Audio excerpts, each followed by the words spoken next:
What is inflation? First, let's define what inflation is. Inflation is the general rise in the prices of goods and services over time in a country. This means that something you bought for $10 today might cost $15 or $20 in a few months or a year. Simply put, it's the decrease in the purchasing power of money. This is why even if your salary stays the same, you may feel like you're getting poorer as prices rise. Now, let's say you buy bread from the same bakery every day and it costs $5.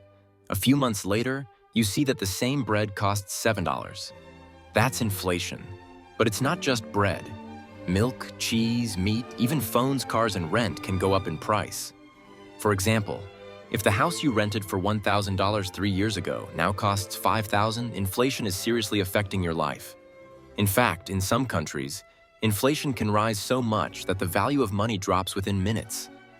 For example, in the 1920s in Germany, people had to carry truckloads of money just to buy a loaf of bread. Similarly, in the early 2000s in Zimbabwe, you could only buy one loaf of bread with 1 trillion Zimbabwean dollars. Here's a more recent example. In Turkey, in recent years, the prices of essential goods have skyrocketed. In 2020, you could buy a liter of milk for 3 liras, but now it's 20 liras. This is a clear example of inflation. The history of inflation. Inflation isn't just a problem in modern economies. It's something that many civilizations have struggled with throughout history. For example, in the later years of the Roman Empire, the value of money constantly decreased because the government kept printing more to fund wars. This reduced the purchasing power of the people and led to economic crises. A similar situation occurred in the Ottoman Empire. During the Tulip era, as luxury consumption increased, prices skyrocketed, and a large part of the population became impoverished. In more recent history, the oil crisis of the 1970s showed how inflation can have a massive impact worldwide. The surge in oil prices increased production costs, leading to a rise in the cost of living in many countries. Today, energy prices remain one of the major factors influencing inflation. Why does inflation rise? There are several main factors that cause inflation to rise. Demand pull inflation. When people demand more of a product, its price increases.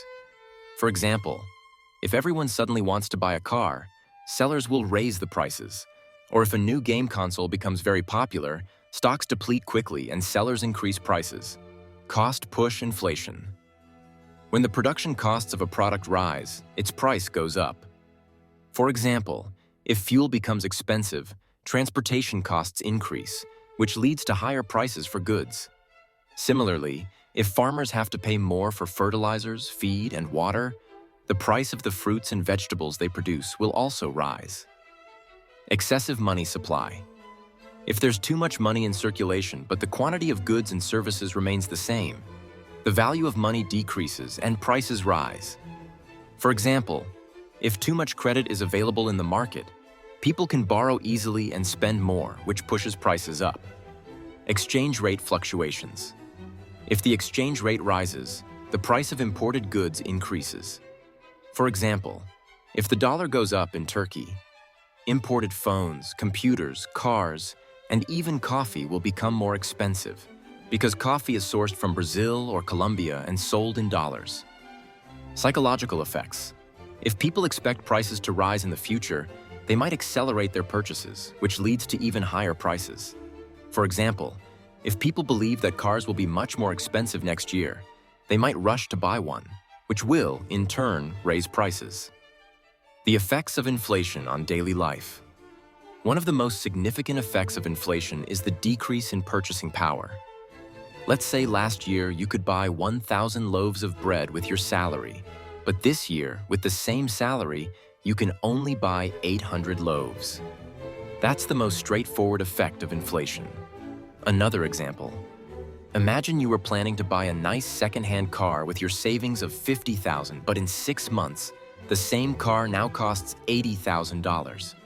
That money can no longer buy you the same car. This is why, during periods of inflation, people tend to spend their money rather than keep it because the value of money keeps decreasing.